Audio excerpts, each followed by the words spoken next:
Hi there, welcome back to your favorite deep dive show on stories contemporary and consequential for India. This week I picked three. First, how a social media app has become the go-to platform for Gen Z, from toppling governments to assassinating political opponents. We saw it in Nepal and in the United States. The use of Discord connecting the Oli government's fall and the killing of conservative activist Charlie Kirk. Second, taking the story of the tech zeitgeist further, how an AI cabinet minister, not a minister for AI, but a minister made of AI, artificial intelligence, is making waves in the tiny Southeast European nation of Albania. And finally, as the United Nations marks its 80th year of founding, has the world body outlived its utility? We ask some tough questions. Let's get going.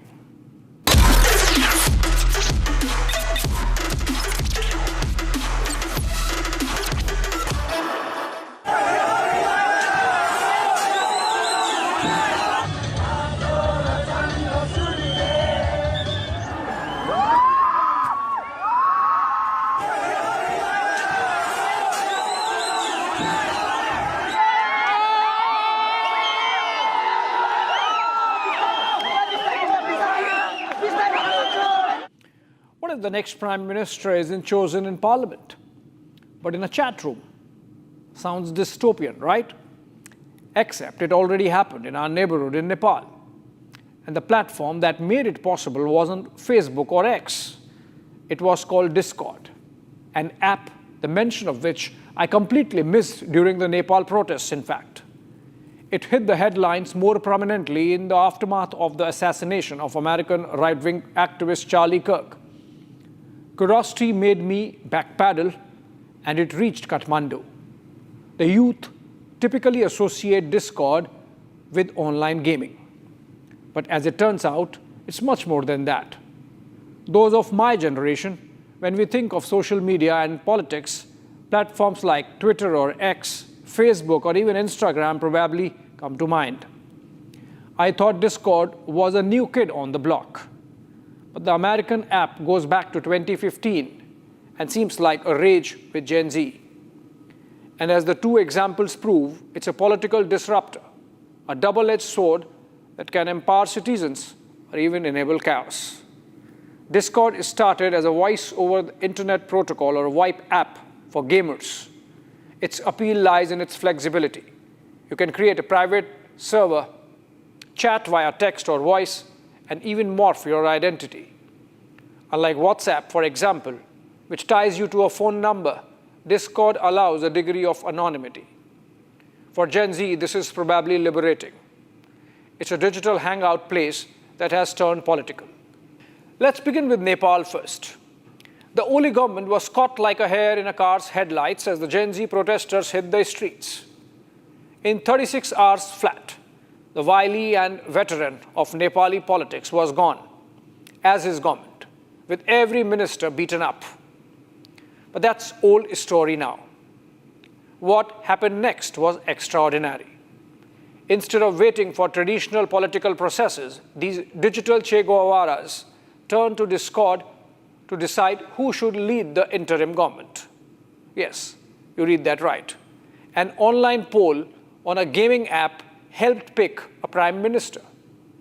The group behind the move, Hami Nepal, has just about 160,000 odd members.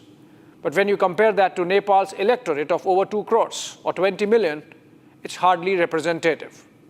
Even within that group, only about 10,000 people participated in the debate. And when Discord servers jammed, they had to switch to a YouTube live stream, which maxed out at 6,000 viewers. The process was as chaotic as it was innovative. The online poll zeroed down on 5 names. Those were then called individually on the phone during the live discussion to confirm their willingness to be prime minister. One candidate, Balan or Balendra Shah, the mayor of Kathmandu, did not even pick up. Another, Sagar Dhakal, said yes, but couldn't make it to Kathmandu for the oath because of a curfew. Ultimately, the winner was Sushila Karki, Nepal's first woman Chief Justice, who agreed to take the role only if she was the unanimous choice. Ironically, while Gen Z was driving this digital revolution, their chosen leader was from the boomer generation born in the 1950s. And here's the kicker. The runner-up was a YouTuber known as Random Nepali, whose real name is Rastra Bimochan Timalasena, an associate professor of law in Kathmandu. Imagine almost having a prime minister whose claim to fame is a YouTube channel. It was as random as that. Was this democratic, or is this new democracy? Traditional principles perfected over centuries, universal adult suffrage, secret ballots, first past the post, were nowhere in sight. Unlikely that there were safeguards against digital ballot stuffing, spamming, or algorithmic manipulation. Maybe the process was transparent in its own way. As one 25-year-old law graduate, Regina Besnet, told Al Jazeera, many of us did not know what it meant to dissolve parliament or form an interim government, but we were asking questions, getting answers from experts, and trying to figure out together. For my generation, this would be unsettling. While it's a wake-up call for Nepal's entrenched political elites who have long thrived on backroom deals and opaque power sharing, the deal between KP Sharma Oli, for example, and his arch-rival Prachanda was a classic case of the old guard not letting next generation come to power. The backlash was in the making for a while. But the violence, the arson, the vandalism, the lawlessness raises uncomfortable questions. Should governance be decided in chat rooms? Can a few thousand voices on a private server claim to speak for millions? While in Nepal, Discord was being hailed as a democratic lifeline, it was making headlines for a very different reason in the United States. In Utah, conservative activist and a personal friend of President Donald Trump, Charlie Kirk, was fatally shot during a university event on September 10. The assassin, 22-year-old Tyler Robinson, a Gen Zer, had left behind a chilling trail of messages on Discord. These messages detailed everything from hiding a rifle to switching clothes to avoid detection.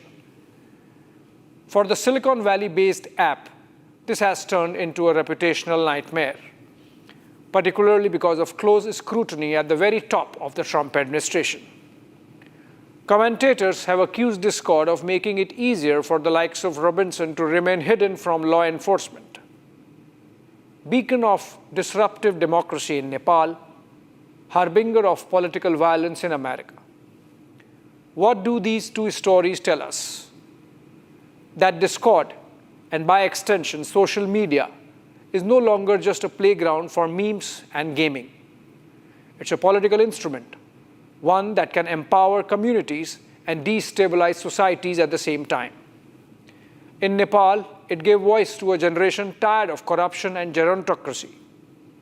In Utah, it became a silent accomplice in a deadly act. Does this duality underscore a larger shift of politics no longer perhaps confined to parliaments, rallies, or TV debates? Is it also happening parallelly in digital spaces designed for entirely different purposes? If yes, are our laws, institutions, and norms equipped to handle a world where the next prime minister or the next political assassin might emerge from a chat room? Social media as a disruptor of democracy is not inherently good or bad. It's a tool, and like any tool, it turns into a disaster when the tool meets the toolkit. Both Nepal and Utah underscore the perils of unmoderated spaces at the very least. Both are reminders that democracy in the 21st century will not just be fought in the streets or legislatures, but in servers, streams, and DMs. While we are on technology, let's have the next one also on it. Djela, Ministrja e Shtetit për Inteligjencën Artificiale, do të ushtrojë një ndikim vendimtar për përshpejtimin e këtij procesi. Ajo do të mbështetet nga një akselerator me emrin AI4, Albanian Innovation 4, I cili do të ketë lirinë e plot të operojë me një rol të ri brenda administratës, plot fuqi në veprim, shëmbje të pengesave burokratike, adoptim me detyrim përcaktim të inteligjencës artificiale në çdo hap dhe në çdo fush. Meet Diela, the world's first AI minister. On September 11, Albanian Prime Minister Edi Rama signed a decree that gave him the power to appoint an AI-generated minister. And Diela was born, not in a hospital, but in a server. Her name means sunshine in Albanian, and her job is to oversee all public procurement processes. Diela isn't just a chatbot answering FAQs. She is integrated into Albania's e-governance platform, which already handles most citizen services online. She even has a visual avatar, a young woman in traditional Albanian attire. Little human touch still helps connect after all. Unë nuk jam këtu për t'i zëvendësuar njerëzit, por për t'i ndihmuar ata. Vërtet nuk kam shtetësi, po nuk kam as ambicie personale apo interese. Unë kam vetëm të dhëna, dije dhe algoritme të përkushtuara në shërbim të qytetarëve, panshmërisht, me transparencë dhe pa u lodhur kurrë. But why appoint an AI minister? Albania has long struggled with corruption, especially in public procurement.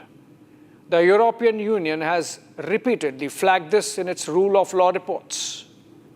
Rama, now in his fourth term, was either bored or ahead of the curve. He is aiming for the EU membership by 2030 and perhaps wanted to send a strong message. No more shady deals. By moving tender decisions out of the ministries and into the hands of Diela, Rama promises a system that's 100% incorruptible and 100% transparent, of course, according to him. But can an algorithm really clean up a system that humans have gamed for decades? Albania may be the first to appoint an AI cabinet minister, but it is not the first to flirt with AI in public roles. China has had AI news anchors for years. Xinhua's robotic presenters can read the news 24/7 without bathroom breaks or salary hikes. Closer home, multiple news platforms have experimented with AI news anchors, including at state level, with Odisha TV having Lisa. These avatars are a sign of how AI is creeping into spaces once reserved for humans. Supporters might argue that AI can bring efficiency, transparency, and objectivity to governance. No nepotism, no fatigue, no chai sutta breaks. Diela can evaluate tenders based on data, not favors. But not everyone is impressed. Opposition leaders in the Albanian parliament called the decision Rama's buffoonery. Social media in Tirana had a field day. One Facebook user quipped, "Even Diela will be corrupted in Albania." Another wrote, "Stealing will continue and Diela will get blamed." I have earlier done an episode on how ideology overrides algorithms. There's a clear political viewpoint that AI models have depending on their developer. Grok is libertarian, ChatGPT turns left. AI also reflects the geopolitical divide. Chinese AI won't mention Tiananmen Square. There is increasingly a demand to have an Indic large language model.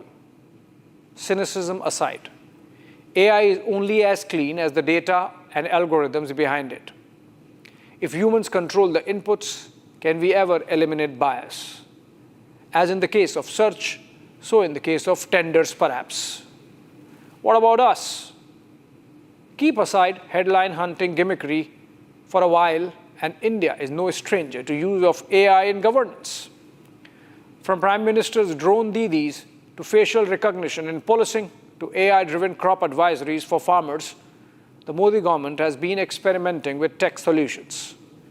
Initiatives like India AI are seeing a massive push from the government to make India a full-stack AI hub, which means from making of those chipsets to the AI chips, to the fab, to the large language model, the entire life cycle of an AI-powered product should get built in India very soon. States like Telangana are using AI for traffic management, while Niti Aayog has piloted AI in healthcare diagnostics. But there are limits and attitude impediments, with some valid concerns perhaps. In July, the Kerala High Court issued an order prohibiting use of AI in writing of judgments. It banned the use of AI tools like ChatGPT for drafting judicial orders and judgments, because justice isn't about logic. It's about context, empathy, and accountability, qualities AI does not possess yet. But maybe in future. I have already done an episode on sentient AI, AI that thinks by itself, for itself, rather than depending on prompts from its human masters, as is the case in the present. As I bring this to you, I can't help but wonder, if Diyala can run a ministry, what stops an AI avatar from doing my job? Research, analysis, summarizing events as a journalist. AI can do all that in seconds. Sure, it might lack the personal touch, the intuition, the ability to read between the lines, the body language. But for those for whom speed matters more than depth and substance, AI is kosher.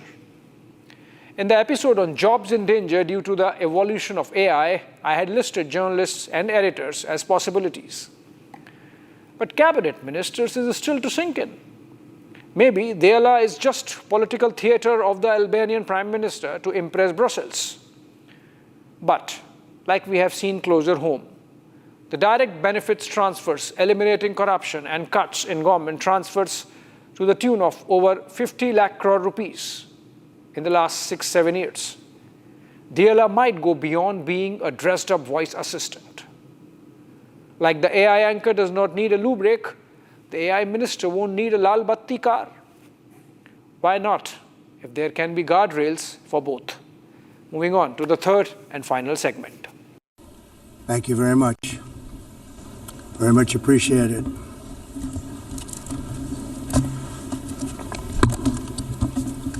And I don't mind making this speech without a teleprompter, because the teleprompter is not working. I feel very happy to be up here with you nevertheless, and that way you speak more from the heart. I can only say that whoever's operating this teleprompter is in big trouble. This was US President Donald Trump slamming the United Nations from its podium. He had reasons to be angry. You cannot make the president of the most powerful nation in the world almost have a fall on the escalator. That too with First Lady Melania by his side. On top of it, you cannot play around with the teleprompter. There sure had to be consequences, sabotage or no sabotage. In fact, it was simmering even before Trump arrived at the UN. Just hours earlier, the US Department of State had fired a rhetorical salvo, questioning the effectiveness of the United Nations itself. It was a calculated move, setting the tone for what was to come. Trump went hammer and tongs at the failures of the United Nations. Listen to this. 7 months, I have ended 7 unendable wars. They said they were unendable. No president or prime minister, and for that matter, no other country has ever done anything close to that. It's too bad that I had to do these things instead of the United Nations doing them. And sadly, in all cases, the United Nations did not even try to help in any of them. I ended 7 wars, dealt with the leaders of each and every one of these countries, and never even received a phone call from the United Nations offering to help in finalizing the deal. All I got from the United Nations was an escalator that on the way up stopped right in the middle, and then a teleprompter that didn't work. These are the 2 things I got from the United Nations, a bad escalator and a bad teleprompter. This is one area where India would find itself on 100% right side of the White House. Our other struggles with the address notwithstanding. The United Nations, despite its lofty ideals and global reach, has often struggled to deliver on its core promise, peace. The UN, for most times, has been ineffective in peacemaking. Remember, there's a heaven and earth difference between peacemaking, which is about either proactively stopping a war from happening or end it if hostilities have broken. Peacekeeping is just about maintaining the front lines between troops or insurgents once peace has been made already and guns have fallen silent. The Trump-hating American media were quick to pounce on his claims of having stopped 7 wars, including the one between India and Pakistan, a claim the US president has made multiple times in the past 3 months.